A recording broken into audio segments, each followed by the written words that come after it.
Selamat sore Pak dosen, Bapak Dr. Rahman Amin, dan rekan-rekan semua.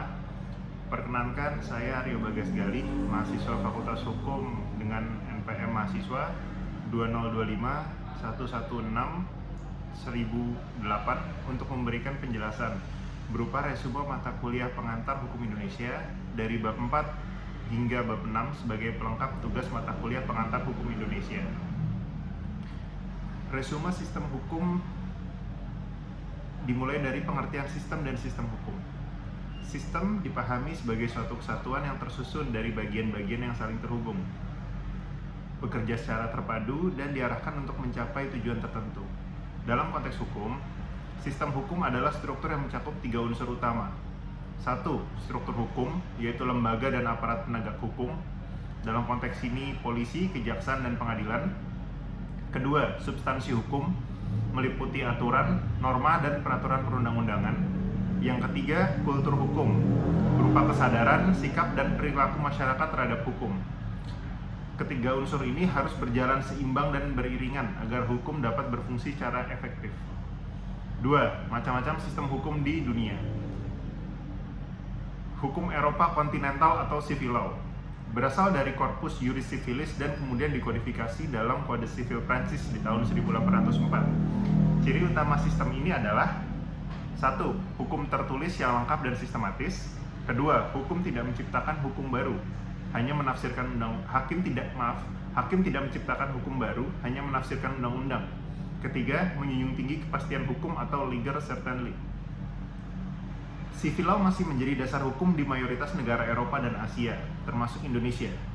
Negara civil law saat ini banyak mengadopsi pendekatan living law untuk memasukkan nilai-nilai masyarakat ke dalam pembentukan undang-undang. Yang kedua, ada sistem hukum Anglo-Saxon atau common law. Hukum ini berkembang di Inggris, Amerika Serikat, dan negara persemakmuran. Karakteristik dari hukum Anglo-Saxon atau common law ini adalah 1. Sumber hukum utama, yaitu putusan hakim atau judge-made law. 2. Menerapkan stare decisis atau presiden harus diikuti. Yang 3. Hakim memiliki ruang kreatif yang luas dalam menafsirkan dan membentuk kaidah hukum. Negara common law kini semakin menggabungkan sumber hukum tertulis untuk sektor tertentu, misalnya di sektor keuangan dan cyber law, sehingga terjadi tren hybrid legal system. Yang ketiga, sistem hukum adat berasal dari norma yang tumbuh dan berkembang dalam masyarakat, tidak tertulis, bersifat elastis, dan diwariskan secara turun-temurun. Hukum adat di Indonesia mencakup tata susunan masyarakat, hukum warga, hukum delik adat, serta reaksi adat. Update terbaru, putusan MK sejak 2012 menguatkan posisi masyarakat adat seperti pengakuan hutan adat dan bukan bagian dari hutan negara. Undang-Undang Desa dan RUU Masyarakat Adat juga memperkuat posisi sistem hukum adat dalam tata hukum nasional. Sistem hukum Islam yang sumber hukumnya terdiri dari Al-Quran, Sunnah, Ijma, Ulama, dan Qiyas. Pembagian hukumnya meliputi ibadah, muamalah, dan jinayah atau pidana. Update terbaru, Indonesia memperluas penerapan ekonomi syariah, menguatkan peradilan agama untuk perkara ekonomi syariah, serta memiliki Komite Nasional Keuangan Syariah atau KNKS. Aceh dalam konteks daerah secara khusus menerapkan konon syariah dalam bingkai otonomi khusus. Ketiga, perkembangan sistem hukum di Indonesia. Indonesia sebagai negara dengan sistem hukum campuran. Meskipun konstitusi dan peraturan nasional menempatkan Indonesia sebagai negara civil law, namun dalam praktiknya jurisprudensi semakin kuat kedudukannya, mengikuti pendekatan common law. Hukum adat memiliki kekuatan pengakuan konstitusional, sesuai dengan pasal 18B Undang-Undang 1945. Hukum Islam berlaku dalam bidang tertentu, seperti perkawinan, warisan, wakaf, hingga ekonomi syariah. Indonesia saat ini dikenal sebagai mixed legal system dengan 3 pengaruh besar, civil law, common law, hukum adat, dan hukum Islam. Reformasi hukum dan tantangan di tahun 2020-2025, beberapa isu yang saat ini sedang trending adalah revisi KUHP baru yang mulai berlaku pada tahun 2026, lalu penguatan perlindungan hak asasi manusia dan rule of law, digitalisasi hukum, dan meningkatnya perhatian pada hukum data dan artificial intelligence governance. Kesimpulannya, Sistem hukum adalah bangunan kompleks yang melibatkan struktur, aturan, dan budaya masyarakat. Dunia mengenal 4 sistem hukum besar, yaitu civil law, common law, hukum adat, dan hukum Islam. Indonesia menganut civil law, namun dalam berkembangannya menjadi sistem campuran karena kuatnya pengaruh adat, Islam, dan jurisprudensi. Dan yang terakhir, reformasi hukum terbaru menunjukkan bahwa Indonesia bergerak menuju hukum yang lebih adaptif, modern, dan responsif terhadap perkembangan global. Resume dari bab 5, resume hukum tata negara. Pengertian dan istilah hukum tata negara. Hukum tata negara adalah cabang ilmu hukum yang mengatur organisasi negara, hubungan antar organ negara, kewenangan masing-masing lembaga, serta dasar-dasar penyelenggaraan pemerintah. Istilah ini berasal dari bahasa Belanda, Staatsrecht, dan di Inggris disebut Constitutional Law, di Prancis Droit constitutionnel, dan di Jerman Verfassungsrecht. HTN dapat dibedakan menjadi, dalam arti sempit, aturan mengenai struktur lembaga negara tertentu pada waktu tertentu. Dan dalam arti luas, HTN dimaknai sebagai hukum tata negara plus hukum administrasi negara. Objek dan ruang lingkup hukum tata negara. Objek dalam hukum tata negara adalah negara, yang termasuk bentuk negara, bentuk pemerintahan, serta sistem pemerintahan, badan-badan ketatanegaraan beserta tugas, wewenang, dan hubungan antar lembaga, struktur politik, partai politik, dan pemilu, serta sejarah ketatanegaraan. HTN disebut mengatur negara dalam keadaan diam, karena fokusnya pada susunan lembaga dan distribusi kekuasaan, bukan cara kerja teknis pemerintahan sehari-hari. Sejarah ketatanegaraan Indonesia. BPUPKI yang dibentuk pada tanggal 29 April 1945 oleh Jepang untuk mempersiapkan kemerdekaan. Lalu ada Panitia 9 yang menghasilkan Piagam Jakarta tanggal 22 Juni 1945. Serta Panitia Persiapan Kemerdekaan Indonesia atau PPKI yang menggantikan BPUPKI pada tanggal 18 Agustus 1945 menetapkan pembukaan UUD 1945, batang tubuh UUD 1945, serta menetapkan Presiden dan Wakil Presiden pertama. Pada tanggal 19 Agustus 1945, PPKI membentuk kementerian dan membagi wilayah Indonesia menjadi 8 provinsi awal. Namun, update terbaru sejak amandemen setelah reformasi, struktur ketatanegaraan berubah secara signifikan. MPR tidak lagi lembaga tertinggi negara, terdapat pemilihan presiden secara langsung, Mahkamah Konstitusi dibentuk, serta DPD lahir sebagai representasi daerah, dan kewenangan presiden lebih dibatasi oleh mekanisme check and balance. Lembaga-lembaga negara menurut UUD 1945 atau setelah amandemen.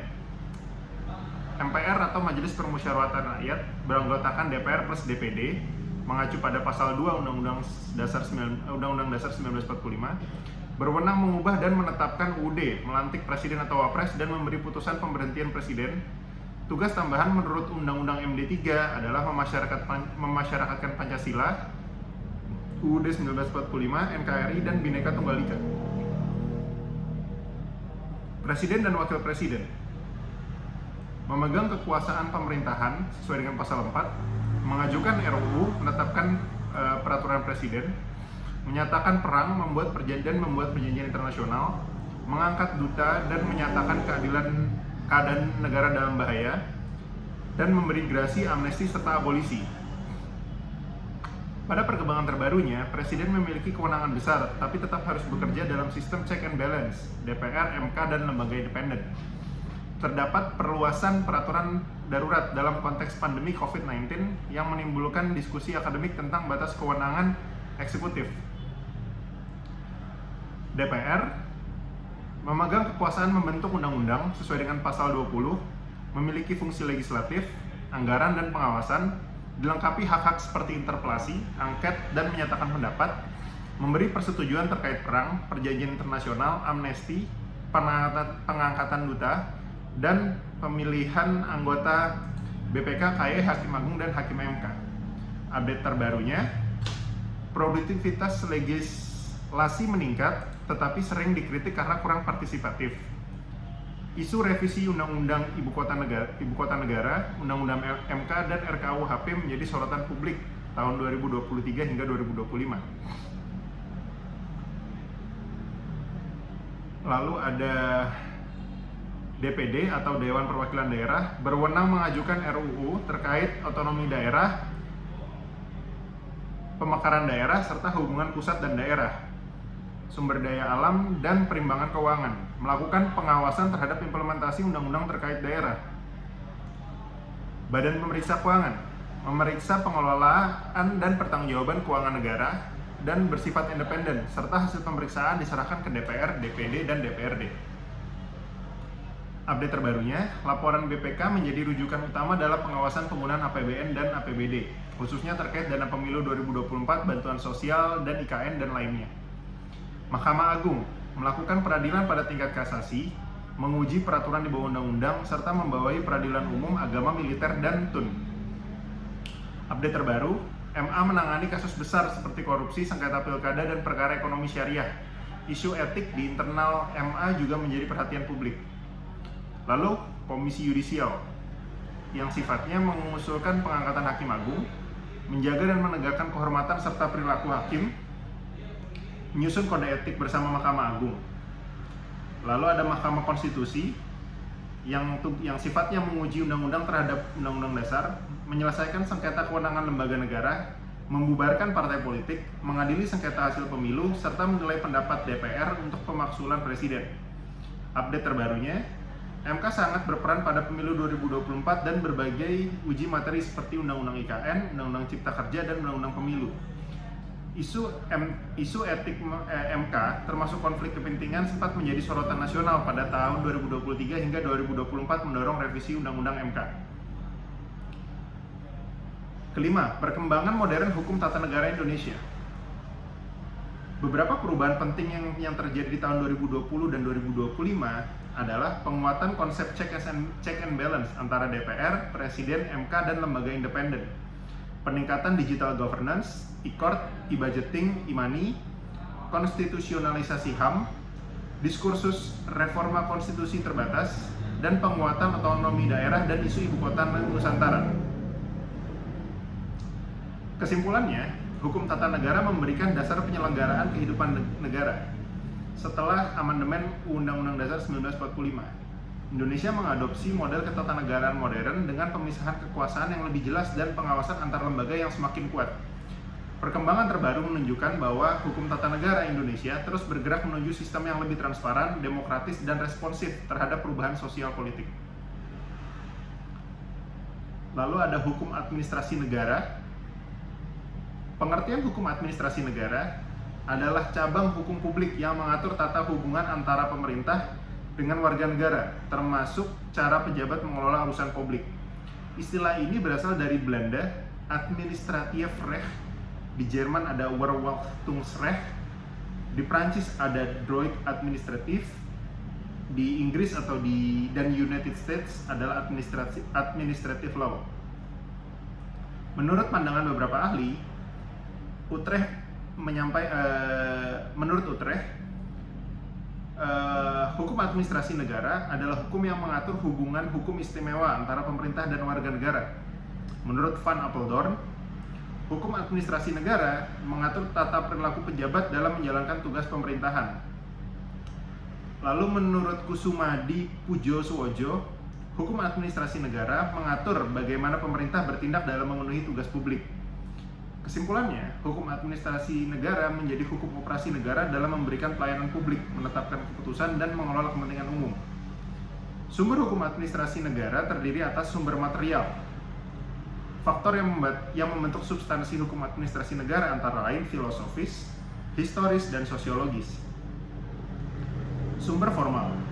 Tempat hukum memperoleh kekuatan mengikat, yaitu peraturan perundang-undangan, praktik administrasi, jurisprudensi berupa putusan petun, Mahkamah Agung dan Mahkamah Konstitusi, serta doktrin para ahli.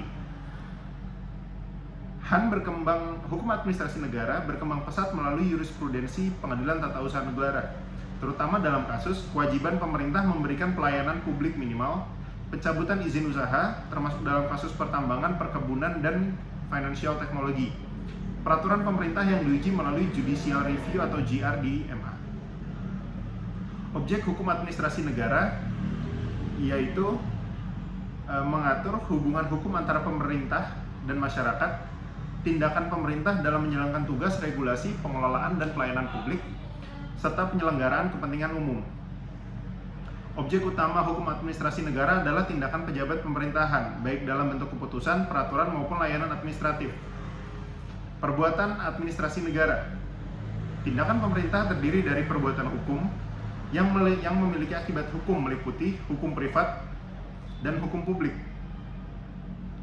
Perbuatan non-hukum yang tidak menimbulkan akibat hukum langsung seperti pelayanan administrasi biasa, kegiatan teknis pemerintahan, serta sosialisasi dan pelayanan umum lain. Perbuatan publik dapat dikategorikan menjadi dua hal, yaitu bersegi satu dan bersegi dua. Bersegi satu yaitu keputusan sepihak berdasarkan wewenang publik, misal SK PNS, IMB atau PKK, dan pencabutan izin.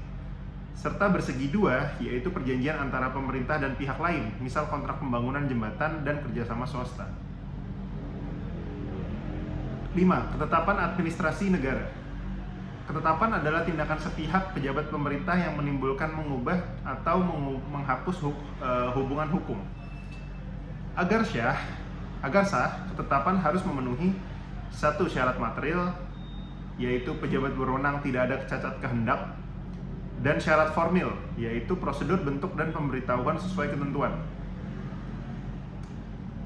Lalu ada peradilan administrasi negara atau PETUN, peradilan tata usaha negara. PETUN berfungsi menyelesaikan sengketa tata usaha negara, antara lain warga negara atau badan hukum dengan pejabat PETUN. PETUN berperan menilai apakah tindakan pejabat sesuai asas-asas pemerintahan yang baik, seperti tidak menyalahgunakan wewenang, bertindak cermat, prinsip keterbukaan, kepastian hukum, dan perlakuan adil. Jika keputusan pemerintah merugikan warga dan bertentangan dengan hukum, warga berhak menggugat pemerintah di Pengadilan Tata Usaha Negara. Lalu sengketa administrasi negara dan penyelesaiannya. Sengketa TUN adalah sengketa akibat keputusan TUN yang merugikan seseorang. Penyelesaiannya dapat melalui upaya administratif, yaitu keberatan dan banding administratif, atau gugatan ke PETUN. Jika upaya administratif tidak memuaskan, warga negara mengajukan tertulis ke TUN dan menghasilkan produk berupa putusan yang dapat berupa gugatan ditolak, tidak diterima, atau gugatan dikabulkan. Tren perkembangan hukum administrasi negara. 1. Digitalisasi pemerintahan. Semua layanan saat ini diarahkan menjadi elektronik, seperti e-court dan lain-lain. 2. Peningkatan pengawasan terhadap wewenang pejabat.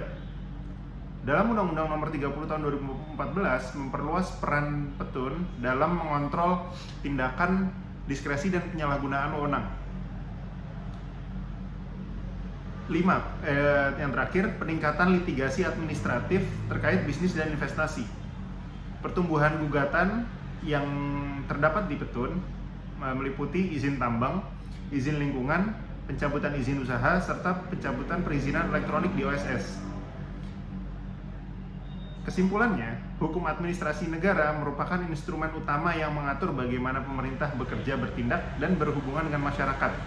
Dengan hadirnya undang-undang administrasi, pemerintahan, dan penguatan pengadilan tata usaha negara, mekanisme kontrol terhadap pemerintah menjadi lebih ketat, transparan, dan sesuai prinsip negara hukum modern.